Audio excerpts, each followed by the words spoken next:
There's a new Yu-Gi-Oh! Archetype called Horus coming in Phantom Nightmare based off the four sons of Horus. How the archetype works.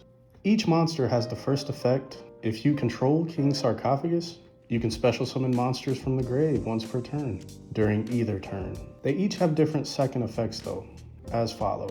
Imseti, Glory of Horus. You can send 2 cards from your hand to the graveyard, including this card.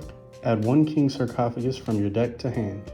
Then you can draw 1 card, broken. If another card you control leaves the field by an opponent's card effect, while this card is in your monster zone, except during the damage step, you can send 1 card on the field to the graveyard. Amotef, Blessing of Horus. Gains 1200 attack and defense for each Horus monster you control. If another card you control leaves the field by an opponent's card effect while this monster is in the monster zone, except during the damage step, you can draw cards equal to the number of monsters with different names in your main monster zone. Happy, Vanguard of Horus. If another card you control leaves the field by an opponent's card effect while this card is in your monster zone, you can target 2 cards that are banished, either add both to hand or shuffle both in deck. Aegis of Horus. If another card you control leaves the field by an opponent's card effect while this card is in your monster zone, except during the damage step, you can activate this effect this turn. Your opponent's monsters cannot target Horus monsters for attack. Also, your opponent cannot target Horus monsters on the field with card effects.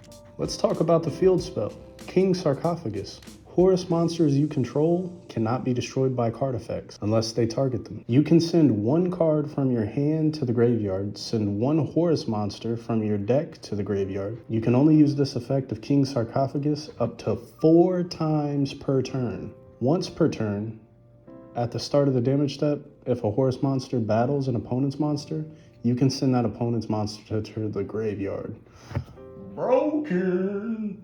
Stone Wall of Imperial Tombs.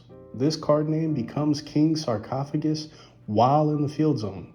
During your main phase, you can add 1 Horus monster from your deck to your hand and place 1 card from your hand onto the bottom of your deck.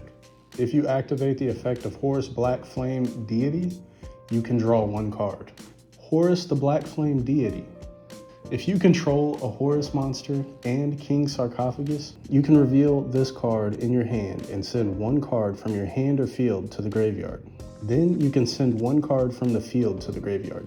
If a King Sarcophagus and or Horus monster other than Horus of the Black Flame Deity, if a face-up King Sarcophagus and or Horus monster other than Horus the Black Flame Deity you control leaves the field by an opponent's card effect, you can special summon this card from your hand. Then you can send all other monsters on the field to the graveyard. Basically, Dweller kills this deck.